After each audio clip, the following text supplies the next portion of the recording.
So we continue to see how St. Paul put forth the practical things in the Romans 12th chapter.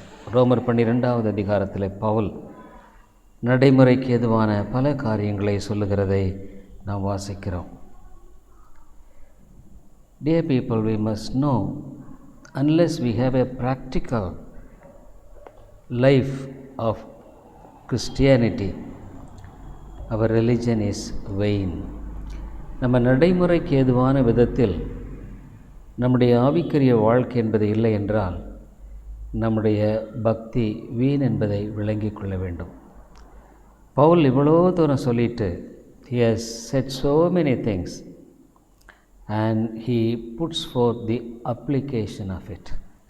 அதனுடைய நடைமுறைக்கு ஏதுவான காரியங்களை பவுல் இந்த இடத்துல எடுத்து பேசுகிறார்.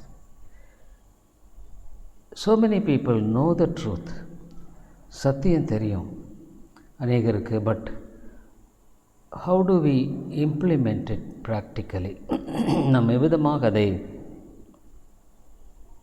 நடைமுறைப்படுத்துகிறோம் என்பது தான் ரொம்ப ரொம்ப முக்கியமானதுங்க. This is the basic thing, இந்த அடிப்படையான காரியம்.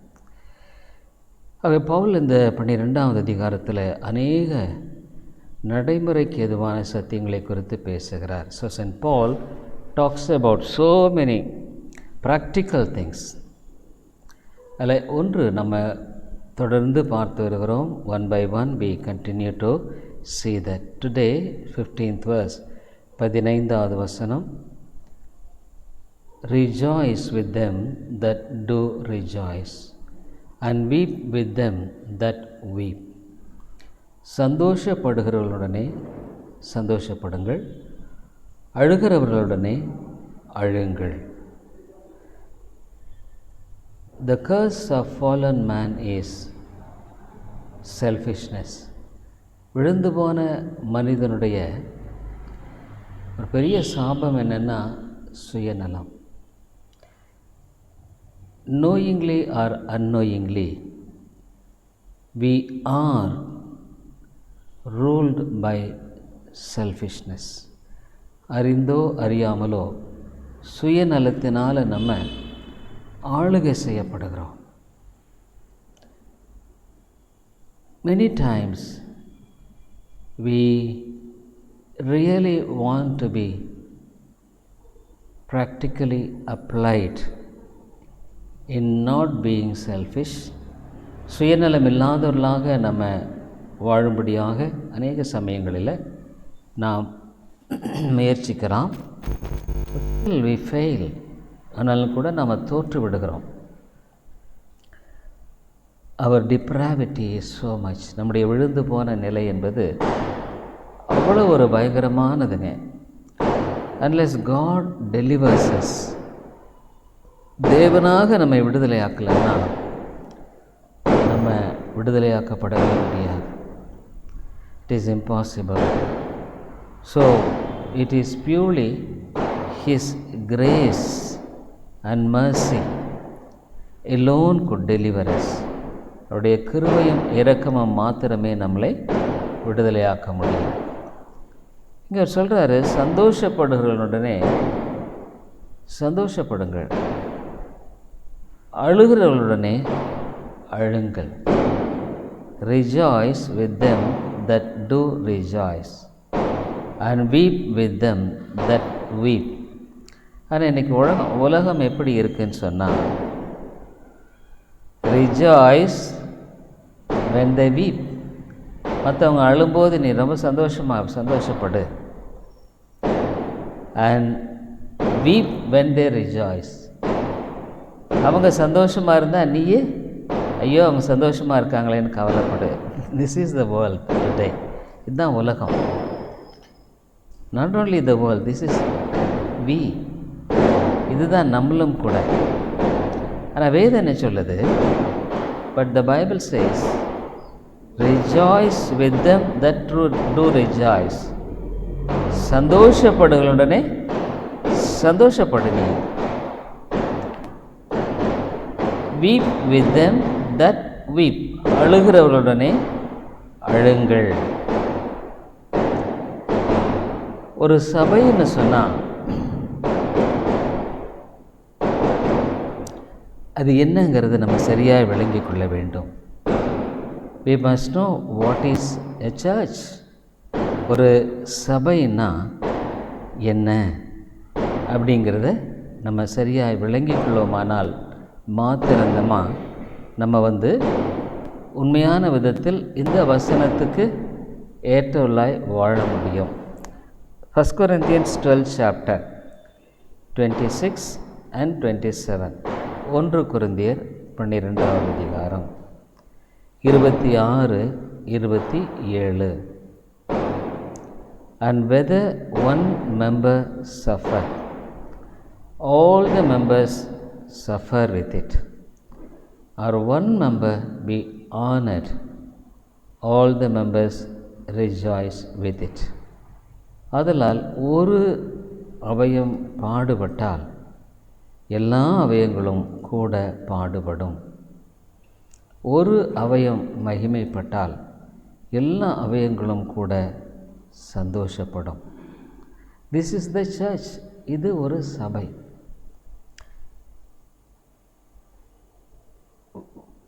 It is not merely attending a church. ஒரு சபையில் நம்ம கலந்து கொள்வது போதாது.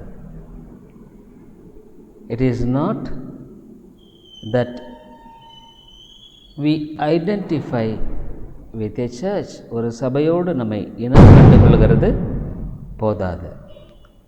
அந்த சபையோடு நாம் எப்படி சரியாய் வாழ்கிறோம் என்று சொல்கிறதுக்கு இது ஒரு நல்ல ஒரு test. How am I with the church? This is a wonderful test, acid test. என்ன சொல்லுது? Of course we have seen the Bible. The church is a body of Christ. சபை என்பது கிறிஸ்துவனுடைய சரீரம். Probably one man, one person will be a hand. ஒரு நபர் கையாக இருக்கலாம். Another person will be a foot. இன்னொரு நபர் காலாக இருக்கலாம். Another person an eye, கண்ணாக இருக்கலாம். Another person a tongue, ஒரு நாவாக இருக்கலாம். But one part of the body when it suffers, ஒரு சரீரத்தினுடைய அவயவம் பாடுபடுமானால் மற்றது எல்லாமே பாடுபட வேண்டியதாக இருக்குது. It has to suffer. All the rest of the body has to suffer. இல்லைங்களா? உண்மைதான். சாரி, எனக்கு நாக்கில் பயங்கரமாக இந்த ரூட்லேயே ஒரு அல்சர் மாதிரி டெவலப் ஆயிடுச்சு. there is an ulcer in the root of my tongue. அதனால் ஒரு வார்த்தை பேசுகிறது கூட கஷ்டமாக இருக்குது. It's very difficult to speak a word. So the whole body has to suffer. முழு சரீரமே அதுக்கு பாதிக்கப்பட வேண்டியதாக இருக்கிறது. சரி, நாக்கில் தானே ஒரு சின்ன, அந்த இடத்துல ஒரு சின்ன புண்ணு தானே. It's a small ulcer in the tongue. Oh, I don't care about. Can the hand say like that? கை அப்படி சொல்ல முடியுமா? Can the leg say like that? கால் அப்படி சொல்ல முடியுமா? No. It suffers. The whole body suffers. முழு சரீரமே பாடுபட வேண்டியதாக இருக்கிறது. So this is the church. இதுதான் ஒரு சபை. When somebody in the church suffers, சபையில் யாராகிலும் ஒருவர் கஷ்டப்படும் பொழுது we also feel for that. அதுக்காக நம்மளும் அதுக்கு கஷ்டப்படுறோம். we also feel for that. அதுக்காக வருத்தப்படுறோம். if there is anything to rejoice, சந்தோஷப்பட முடியாதாக இருக்குமானா we should rejoice. நம்ம சந்தோஷப்படணும். this is the right Christian spirit. இதுதான் ஒரு சரியான ஒரு ஆவிக்குரிய ஆவி. ஆனால் இன்றைக்கி உலகம் எப்படி இருக்குது? how is the world? Completely opposite, வித்தியாசமாக இருக்குது. ஒருத்தர் கஷ்டப்பட்டால் சந்தோஷப்படுறோம்.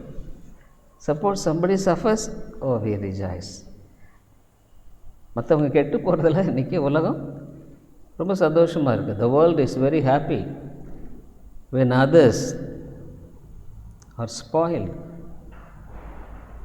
But completely contrary, the Bible.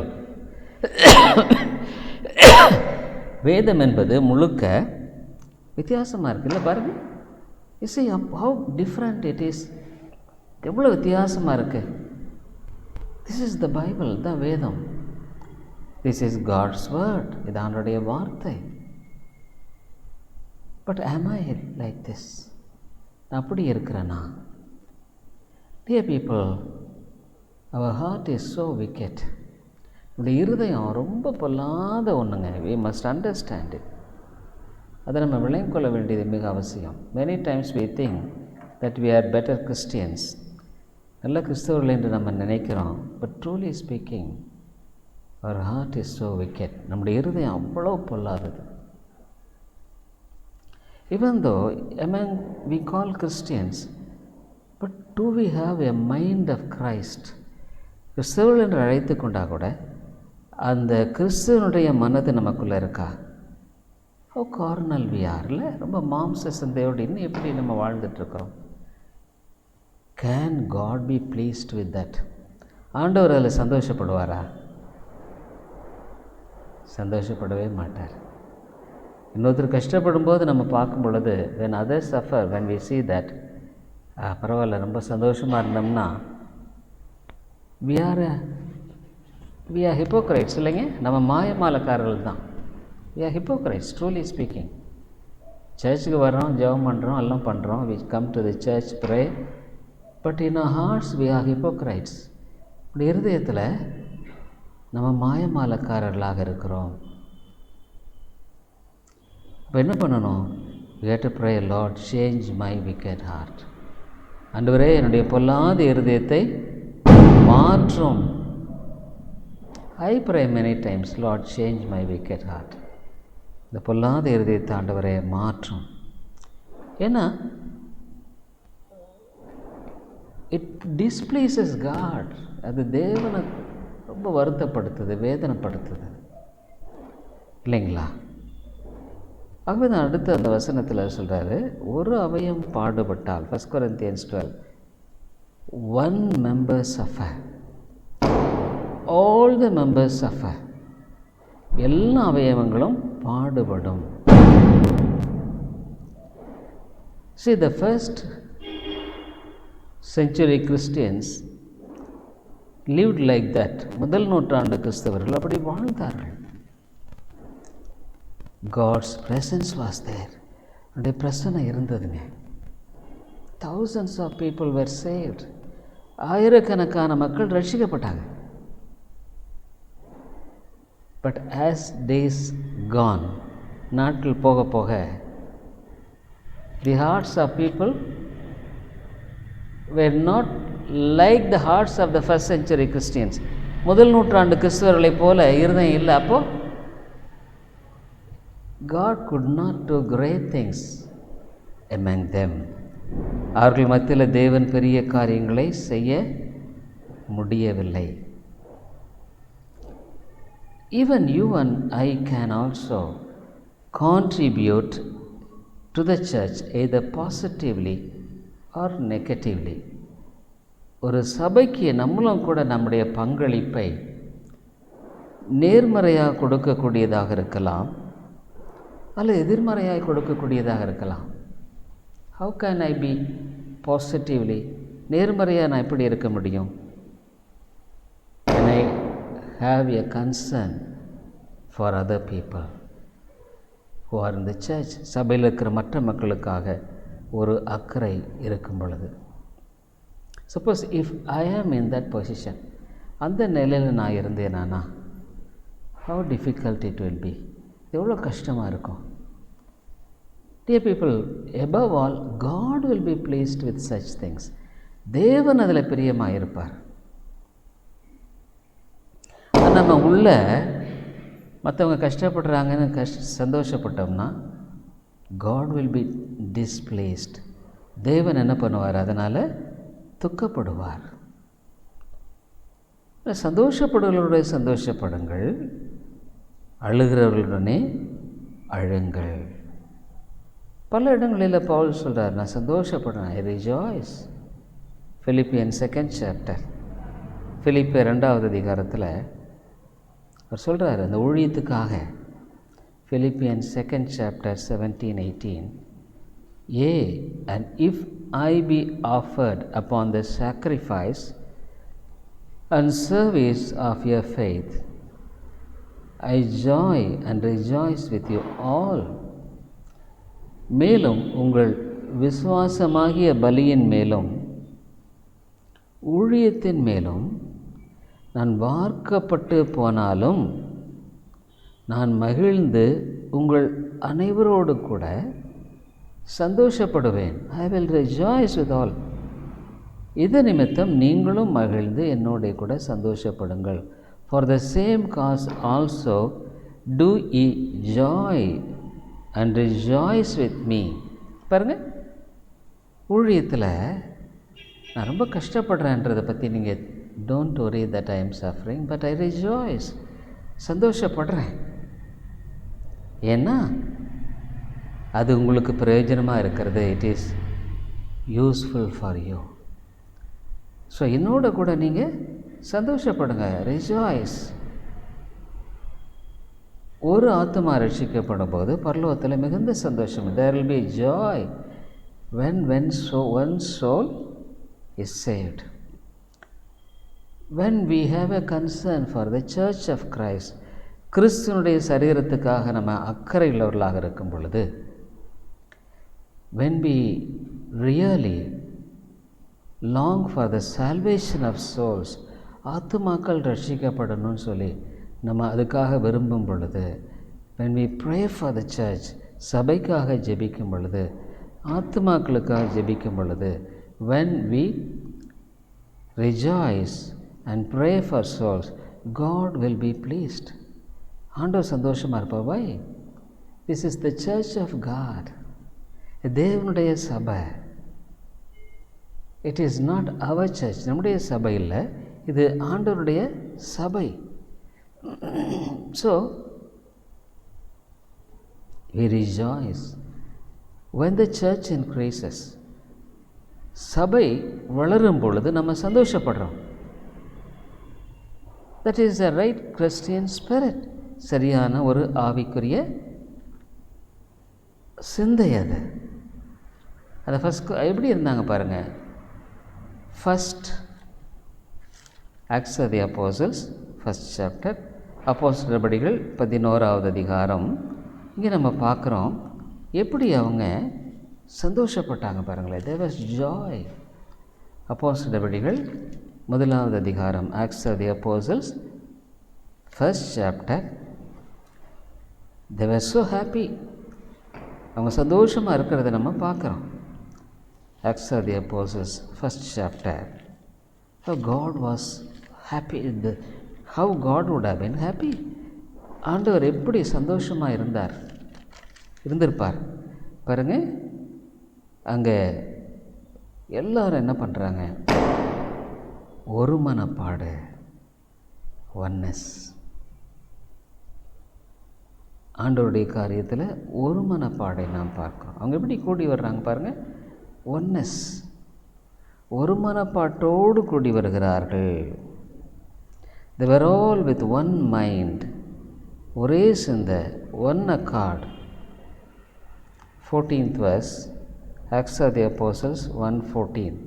அப்போஸ்தலர் 1:14 எப்படி அவங்க இருக்கிறாங்க? These all continued with one accord in prayer and supplication with the woman and Mary, the mother of Jesus, and with his brethren. அங்கே இவர் எல்லாரும் ஸ்திரீகளோடும் இயேசுவின் தாயாகிய மரியாளோடும் அவருடைய சகோதரரோடும் கூட ஒருமனப்பட்டு ஜெபத்திலும் வேண்டுதலிலும் தரித்திருந்தார்கள். பாருங்கள், ஒரு மனப்பாடு. எதில் ஒரு மனப்பாடு? in what one accord? இந்த மினிஸ்ட்ரி, ஊழியத்தில் இந்த திங்ஸ் ஆஃப் காட், ஆண்டவருடைய காரியங்களில் ஒரு மனப்பாடு. உயர்ந்தவர்கள் தாழ்ந்தவர்கள் என்றல்ல, not bigger smaller, nothing to boast, பெருமை பாராட்ட ஒன்றுமில்லை. அப்போது அவங்க விதமாக ஒரு மனப்பாட்டோடு அங்கே கூடி வந்திருந்த பொழுது ஆண்டவர் பெரிய காரியங்களை செய்கிறார். God is doing great things. பெரிய காரியங்களை செய்கிறதை குறித்து நாம் பார்க்கிறோம். பட் வை டுடே, இன்றைக்கி இங்கே நம்ம என்ன பார்க்குறோம்? ஒரு மனப்பாட்டை பார்ப்பது அரிதாக இருக்கிறது. சபைகளில் ஒன்னஸ், ஒரே சிந்தை. இதில் எல்லாத்துக்கும் என்ன? ஒரே ஆண்டோடைய நாமம் மகிமைப்பட வேண்டும் என்பதாக ஒரு மனப்பாடு, oneness, in God's name to be glorified. இங்கே பாருங்கள், 2nd chapter Acts of the Apostles, 2nd chapter, அங்கே எப்படியெல்லாம் இருந்தாங்க பார்த்துங்க. 44th verse, 43 and 44. இங்கே அப்போஸ்தலர் 22, 44, 45. விசுவாசிகள் எல்லோரும் ஒருமித்து சகலத்தையும் பொதுவாய் வைத்து அனுபவித்தார்கள். And all that believed were together and all things common. எல்லோரும் அனுபவித்தாங்க. இப்போ நம்ம என்ன பார்க்குறோம்? 46. And they continuing daily with one accord in the temple and breaking bread from house to house did eat their meat with gladness and singleness of heart. அவர்கள் ஒருமனப்பட்டவர்களாய் தேவாலயத்தில் அனுதினமும் தரித்திருந்து வீடுகள் தோறும் அப்பம் பிட்டு மகிழ்ச்சியோடும் கபடமில்லாத இருதயத்தோடும் போஜனம் பண்ணி. பார்த்தீங்களா? மகிழ்ச்சியோடு இருக்கிறாங்க. அப்போ ஆண்டவர் என்ன பண்ணுறாரு? பெரிய காரியங்களை செய்கிறார். God is doing great things. 43. எல்லாருக்கும் பயம் உண்டாயிற்று. And fear came upon every soul. அப்போஸ்தலர்களாலே அநேக அற்புதங்களும் அடையாளங்களும் செய்யப்பட்டது. God was doing great things. Why God is not doing great things in the churches today? இன்றைக்கி சபைகளில் ஏன் ஆண்டவர் பெரிய காரியங்களை செய்கிறதில்ல? நோ ஒன்னஸ், ஒரு மனப்பாடு இருக்கிறதில்ல. People are not rejoicing in the things of God. ஆண்டவருடைய காரியங்களில் அங்கே சந்தோஷமாக அவங்க இருக்கிறதில்ல. அவங்களுக்கு என்ன தெரியுமா? ஒன்று தெரிஞ்சுக்குங்க, ஒரே ஒரு ரகசியம், one secret. If you put God first, ஆண்டவரை நீ முதலாக வச்சேன்னா, God will build you and your family. உன்னையும் குடும்பத்தையும் ஆண்டவர் ஆசீர்வதிப்பார். But when you put your things first, ஆனால் உன் காரியத்தை முதல்ல வைப்பேன்னா, காட் வில் நெவர் இன்டர்வீன். அந்த காரியத்தில் ஆண்டவர் தலையிட மாட்டாருங்க. இது ஒரு பெரிய ரகசியம். நான் சில இடத்துல பார்த்துருக்குங்க. சில பீப்புள் ரொம்ப simple people, very simple people. But அவங்களுக்கு கொடுத்த வெளிச்சத்தில் they will do ministry according to the light God has given. They will be doing ministry. Because of them, God will bless their children. உங்கள் பிள்ளைகளை ஆண்டவர் ஆசீர்வதிப்பார். I have seen many places. நிறைய இடங்களை பார்த்துருக்கேன். Very simple people. But God has lifted up. எளிமையான விதத்தில் ஆண்டவர் அவர்களை உயர்த்தியிருக்கிறார், பார்க்க முடியும். Why? Because they honored God. தேவனை கனப்படுத்துறதுனால God will honor us. இது ஒரு பெரிய ஒரு காரியங்க. நிறைய பேர் இதை கற்றுக்கொள்ளுகிறது இல்லை. அதனால் மற்றவர்களுடைய பாரங்கள் குறித்து நம்ம ஒரு கரிசனை அக்கறையோடு இருக்கும் பொழுது ஆண்டவர் அதில் பிரியப்படுவார். God will rejoice when we have a concern for other people. You just see நெகேமியாவை பாருங்கள். நெகேமியா ஃபர்ஸ்ட் சாப்டர், நெகேமியாவின் புத்தகம் 1வது அதிகாரத்தில் நம்ம பார்க்குறோம். நெகேமியா சந்தோஷப்படுவதுடனே சந்தோஷப்படுங்கள், அழுகிறவர்களுடனே அழுங்கள். Who was நெகேமியா? நெகேமியா யார்? He was the cup bearer for the king. ராஜாவுக்கு பழரசம் கொடுக்குறவனுங்க அவன். He was such a great, he was in such a great position. பெரிய அந்தஸ்தில் அவன் இருக்கிறானுங்க. அதை கூட அவன் என்ன பண்ணான், கடைசியில் தான் சொல்கிறான். நான் யாருங்கிறதே அவன் கடைசியில் தான் சொல்கிறான். நான் இப்படி இருந்தேன், நான் இப்படின்னு. ஆனால் அவனுடைய இருதயத்தை பாருங்கள். You see the heart of நெகேமியா. 1வது அதிகாரம் 1வது வசனத்தில், அகலியாவின் குமாரனாகிய நெகேமியாவின் நடவடிக்கைகள் 20ஆம் வருஷம் கிலோயு மாதத்தில் நான் சூசான் என்னும் அரண்மனையில் இருக்கும்போது, he was in a palace in Susan. அப்போ ஒருத்தன் சொல்கிறான், என் சகோதரர்கள் ஒருவனாகிய ஆனானியும் வேறு சில மனுஷரும் யூதாவிலிருந்து வந்தார்கள். He was in Persian land. பாரசீக பாபிலோன் தேசத்தில் இருக்கிறான். அவன் ராஜாவுக்கு திராட்சை ரசம் கொடுக்குறவன். ஆனால் யூதேயா தேசம், இஸ்ரவேல் தேசம் என்னாச்சு? What happen to the people of Israel? Isaiah and Jeremiah warned those people again and again. ஏசாயாவும் எரேமியாவும் இந்த மக்களை எச்சரித்தாங்க, ஆண்டவருக்கு ஒப்பு கொடுங்க, commit your lifes to God, commit your lifes God. எத்தனை வருஷம் நெகேமியாவுக்கும் ஏசாயாவுக்கும் பார்த்தா 100 வருஷம் பக்கம் இடைவெளி, 100 years gap. So many years God was speaking to those people. அந்த ஜனங்க கேட்கலைங்க. they didn't give heed. ஆனால் சொன்னாங்க, நீங்கள் கேட்காம போனீங்கன்னா, if you don't give heed, the king from Babylon will come and take you all as slaves. உங்களை அடிமைகளாக கொண்டு போயிடுவாங்க. உங்கள் ஆலயத்தெல்லாம் இடித்து போடுவாங்க. your temple will be demolished. ஆனால் கேட்கல. they didn't hear it. என்னாச்சு? Yes, the Babylon king Nebuchadnezzar came. Nebuchadnezzar attack these people of Israel. Israel மக்களை தாக்கி நிறைய பேர் சிறை கைதிகளாக கொண்டு போயிட்டாங்க. they were taken as slaves. one among them is Daniel. அதில் ஒருத்தன் Daniel. you see, so many people. எரேமியா சொல்லியிருந்தார் பாருங்கள். இந்த பைபிள் இந்த ஸ்பெஷாலிட்டி ஆஃப் த பைபிள், வேதத்தினுடைய ஒரு உண்மை என்னென்னா, இத்தனை வருஷத்துக்கு முன்னால் ஆண்டவர் துல்லியமாக சொல்கிறார், இப்போ இதுதான் நடக்குங்கிறார்.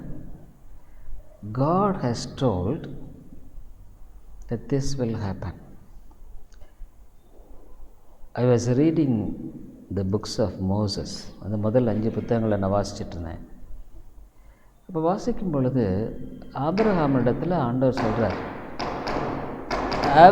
God was telling Abraham, your people will be as slaves for 430 years.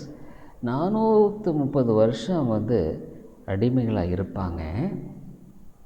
அப்புறம் அந்த எகிப்தியர்களிடத்திலிருந்து நிறைய நகையை பெற்றுக்கொண்டு அவர்கள் போவார்கள். Dear people, 430 years back God said they will get lot of jewels and go. எப்படி ஆண்டவரால் இப்படி சொல்ல முடிகிறது? பாருங்கள், இந்த வேதம் முழுக்க நீங்கள் பார்த்தீங்கன்னா, the whole Bible, மனிதனை ஆண்டவர் செம்மையாக உண்டாக்கினார். God formed man. So wonderfully, அற்புதமாக. ஆனால் விழுந்து போன உடனே when Adam fell in sin, ஆண்டவர் சொன்னார், நான் ஸ்திரீயின் வித்தை அனுப்புவேன். I will send the seed of the woman. அது யாருங்க? seed of the woman யார்? இயேசு கிறிஸ்து, இரட்சகரை நான் அனுப்ப போகிறேன். இந்த பழைய ஏற்பாடு 600 வருஷ சரித்திரம், 6000 years history was the preparation for the stage of Jesus Christ to come into the world. இந்த உலகத்தில் இயேசு கிறிஸ்து வருவதற்காக 600 வருஷம் ஆண்டவர் சரித்திரத்தையே உருவாக்குகிறார்.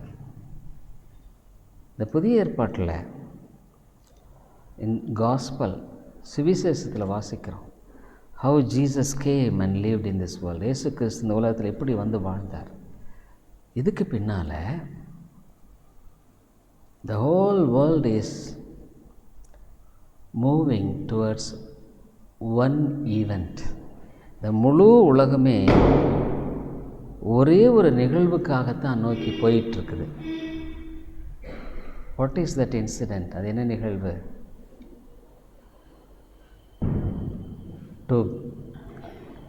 for the coming of the Lord Jesus Christ. இயேசு கிறிஸ்துவின் வருகைக்காக தான் அந்த உலகமே போயிட்டுருக்கு. எவ்ரி ஸ்மால் இன்சிடெண்ட், ஒவ்வொரு நிகழ்வும், you and me in that, நீங்களும் நான் அதில், நம்முடைய வாழ்க்கையின் ஒவ்வொரு நிகழ்வும் ஒரே ஒரு திசையை நோக்கி தான் போயிட்டுருக்கு. It's going towards one direction. என்னது? For the coming of Jesus Christ, இயேசு கிறிஸ்துவின் வருகைக்காக. அந்த ஹோல் பைபிளில் நீங்கள் பார்த்தீங்கன்னா வேதம் முழுக்க ஃபார் ஒன் பர்சன், ஒரே ஒரு நபர் தான், ஜீசஸ் கிரைஸ்ட். ஆகவே இயேசு கிறிஸ்து தான். ஒவ்வொரு பக்கத்துலையும் நீங்கள் பார்த்தீங்கன்னா you could see Jesus preparation for his coming, அவருடைய வருகைக்கான ஆயத்தம். பாருங்கள், this God is God of the Bible, இந்த வேதத்தின் தேவன். பைபிள் இன்றைக்கும் சரித்திரபூர்வமான ஒரே ஒரு புத்தகம் உலகத்தில், இந்த பைபிள் ஹிஸ்ட்ரி. வேதத்தையே இந்த உலகத்தையே ரெண்டாய் பிழந்தவர் இயேசு கிறிஸ்து. He is the centre of the whole Bible. வேதத்தினுடைய மையம் அவர் தாங்க. ஆகவே இந்த ஜனங்களெல்லாம் அகதியாக போயிட்டாங்க.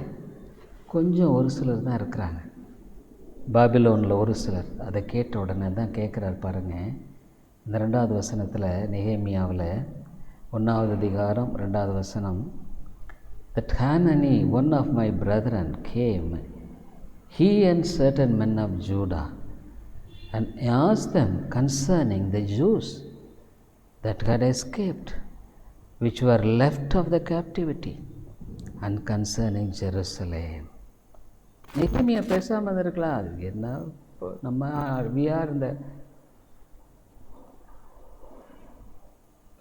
ஹை பொசிஷன், பெரிய ராஜா பொசிஷன், ராஜாவோட இருக்கிறோம். வி ஆர் இந்த மேன்ஷன், மாளிகையில் இருக்கிறோம். என்ன பண்ணுறாங்க பாருங்கள். 4th verse, இந்த வார்த்தைகளை கேட்டபோது நான் உட்கார்ந்து அழுது சில நாளாய் துக்கித்து உபவாசித்து மன்றாடி பரலோகத்தின் தேவனை நோக்கி அழுகிறாங்க. உபவாசம் பண்ணுறான், வேண்டுறான், ஆண்டவரை நோக்கி ஜெபிக்கிறான். அந்த ஜெபத்துக்கு நமக்கு நேரம் இல்லை. வாசித்து பாருங்கள் எப்படி ஜெபிக்கிறான் பாருங்கள். எப்படி அவனுடைய அழுகிறவருடைய அழுங்கள்னு சொல்கிறது பெருசு இல்லை இல்லை. Weep with them who weep, but he was weeping. அழுகிறான், ஆண்டவரே யோ இந்த ஜனங்களை நீர் மீட்க மாட்டீரா, அதில் நான் என்ன பங்களிக்க முடியும்? What can I do? அதுக்கு பின்னால் படித்து பார்த்தீங்கன்னா அந்த ராஜாவிட்ட பர்மிஷன் வாங்கிட்டு போய் அலங்கத்தை கட்டுக்கிறான். He builds the wall. Dear people, this is Christianity. இதுதான் கிறிஸ்தவம். This is the Christianity which Bible teaches. வேதம் போதிக்கிற கிறிஸ்தவம் இதுதான். மற்றபடி நம்ம வந்து கிறிஸ்தவன் நம்ம we have to be ashamed, வெட்கப்பட வேண்டியதாக இருக்குது. ஏன்னா இதுக்கும் எனக்கும் எவ்வளோ வித்தியாசம். இன்னும் நான் பழைய சுபாவமே, ஓல்டு நேச்சர், மாற்றப்படாத அந்த ஒரு சுபாவம், அன்சேஞ்சபிள் கார்னல் நேச்சர் இல்லைங்களா, அதெல்லாம்.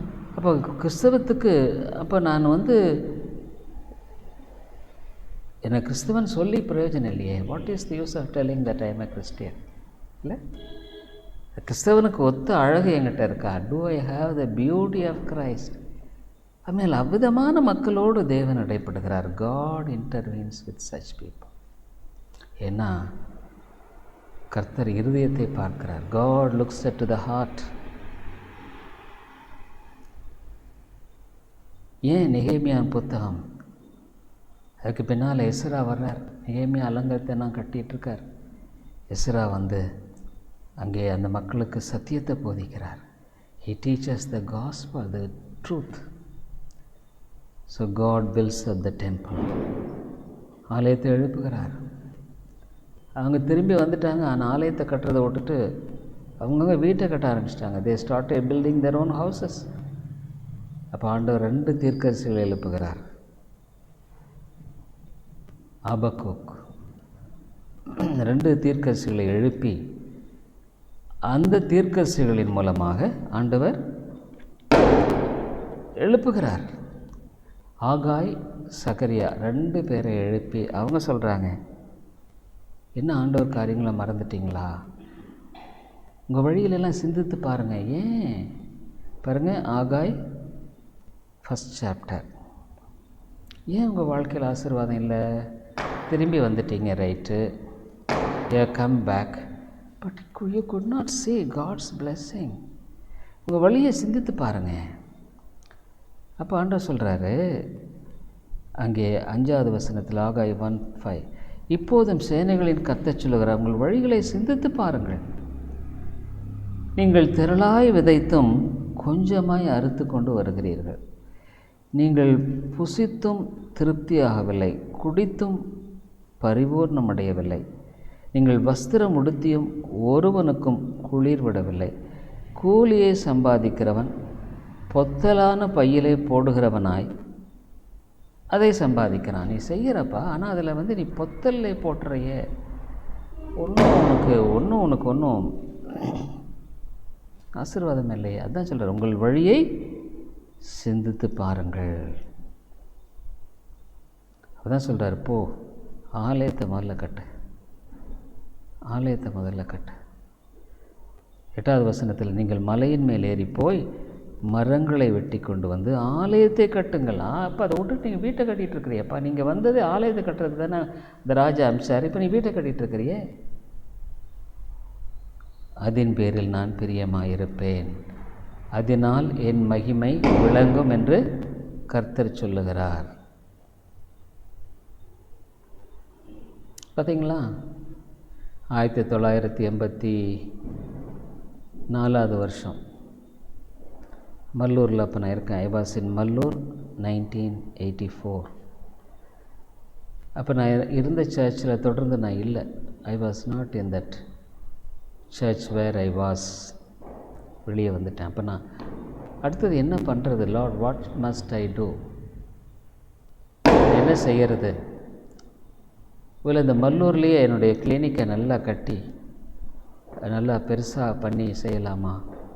Can I build my clinic big and be here?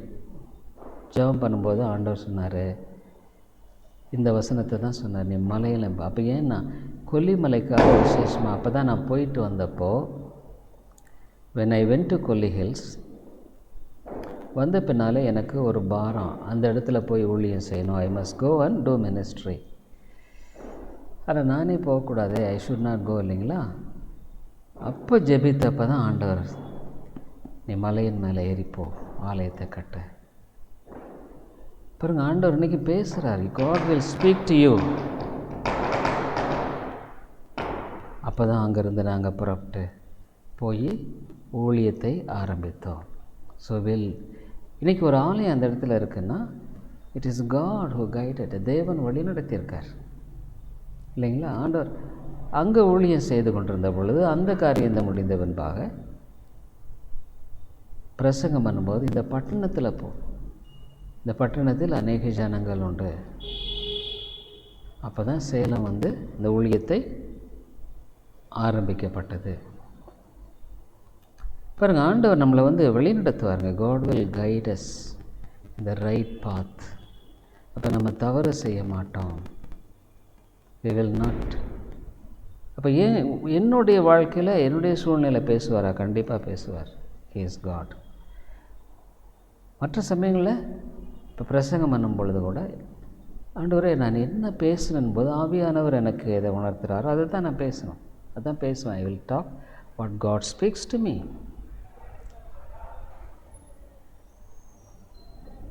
இன்றைக்கும் ஆண்டவர் நம்மோடு இடைப்படுகிறார். அதனால் சொன்னார், சந்தோஷப்படுவனை சந்தோஷப்படுங்கள், அழுகிறனை அழுங்கள். நெகேமியா சும்மா ஜெபம் பண்ணிட்டானா, இருந்துட்டானா? இல்லை, எல்லா வசதி வாய்ப்பெல்லாம் விட்டுட்டு he left off all the comforts, went to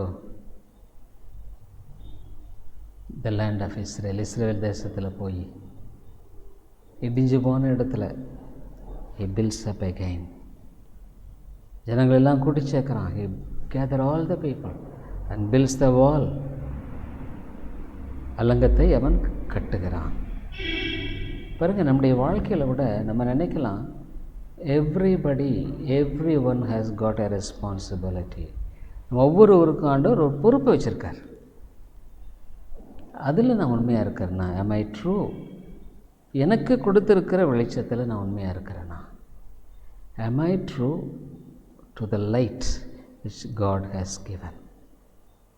உலகத்தில் அடிக்கடி நான் நினைக்கிறது, இந்த உலக பிரகாரமான சில மக்களுக்கு கேடயம் அதெல்லாம் கொடுக்கறத நீங்கள் யூடியூப்லாம் பார்க்கலாம். You can see all the trophies for the people who won. ஆனால் ஒரு நாள் ஆண்டவர் தம்முடைய ராஜ்யத்தில் எல்லாரையும் கூட்டி சேர்க்கும் பொழுது, நல்லது உத்தமமும் உண்மையுள்ள ஊழியனே, கொஞ்சத்தில் உண்மையாக இருந்தப்பா, அநேகத்தின் மேல் உன்னை அதிகாரம் வைப்பது. அது எப்படி இருக்கும்? மகிமையாக இருக்கும். வேதம் பொய் இல்லை. ஆனால் இந்த உலகத்துக்காக நம்ம எவ்வளோ வாழ்ந்துட்டோம். Right, we lived for this world, but what have we achieved? நம்ம என்ன சாதிச்சிருக்கோம்? யோசனை பண்ணி பாருங்கள். what have we achieved? ஒன்றுமே இல்லை. நம்ம மரிக்கும்போது கூட, இப்போ ஒரு வேளை மரித்தோம்னா ஆண்டவருக்காக நம்ம என்ன வாழ்ந்துருக்கிறோம்? யோசனை பண்ணி பாருங்கள். நீ ஒரு வேளை என்ன வாழ்ந்துருக்கிறேன்னு யோசனை பண்ணிப்பார். இல்லை? ஆகவே கிறிஸ்து அவர் தான் இந்த வேதம். அவரை போல் நான் வாழணும், அவரை காட்டணும், அவரை பின்பற்றணும். இதுதான் வேதமே சொல்கிறது. வேதமே அதுதாங்க. என்னுடைய மேன்மை அதெல்லாம் ஆண்டவருக்கு பிரியமில்லாது, அது பிசாசின் குணங்கள். It's the nature of the devil. அதில் ஆண்டவர் பிரியப்பட மாட்டார். ஆகவே ஒரு சபையோடு இணைந்து நான் எவ்விதமாய் காணப்படுகிறேன்? How do I live in context with the church? இந்த சபை அவருடையது. ஒரு நாள் நான் மரித்து விடுவேன், நீங்களும் மரித்தரலாம். கட்டட சபையில் ஆத்துமாக்கள் தான் சபை. இந்த ஊழியத்தினால் ஆத்துமாக்கள் போஷிக்கப்பட்டாங்களா, ரட்சிக்கப்பட்டாங்களா? இன்றைக்கி சாயந்தரம் கூட ஒருத்தர் சொன்ன, கன்னியாகுமரியிலேருந்து ஒருத்தர் என்கிட்ட ஃபோன் பண்ணார். இந்த மாதிரி ஆதாயத்தை பற்றி நீங்கள் பேசுனீங்க. Today evening one man called me doing ministry. ஏதோ நார்த் இந்தியன்ஸ் மத்தியில் ரொம்ப கஷ்டத்தின் மத்தியில் ஊழியம் செய்கிறேன். உங்கள் செய்தியை கேட்டேன். ஐ ஹேர்ட் யுவர் மெசேஜ் யூடியூப். 3 வருஷத்துக்கு முன்னால் போட்ட செய்தி எனக்கு ரொம்ப பிரயோஜனமாக இருந்தது. It was very useful. இப்போ நான் சொன்னேன், ரொம்ப சந்தோஷம் பிரதர், ஜாயின் பண்ணிக்கிறேன் உங்களுக்காக. அதாவது the word of God will never void, வெறுமையாக போகாது. அவர் நம்ம இன்றைக்கி விதைக்கிறோமா, இன்றைக்கி உழைக்கிறோமா, அது அநேக நாட்கள் பின்பாய் பலனை காணும். தண்ணீர் மேல் ஆகாரத்தை போடு, scatter the bread on the, ஆனால் அநேக நாட்கள் பின்பாய் அதனுடைய பலனை காண்பாய். இப்போ நம்ம விசுவாசத்தோடு விதைக்கிறோம். That is Christianity. அதுதான் கிறிஸ்தவம். கிறிஸ்து இந்த உலகத்தில் வாழ்ந்தனுடைய அந்த மகிமை அதுதான். That's a glory of it. அவர் வந்து மரிச்சிட்டார். பட் ஸ்டில் 2000 years பாஸ்ட், 2000 வருஷம் ஆச்சு.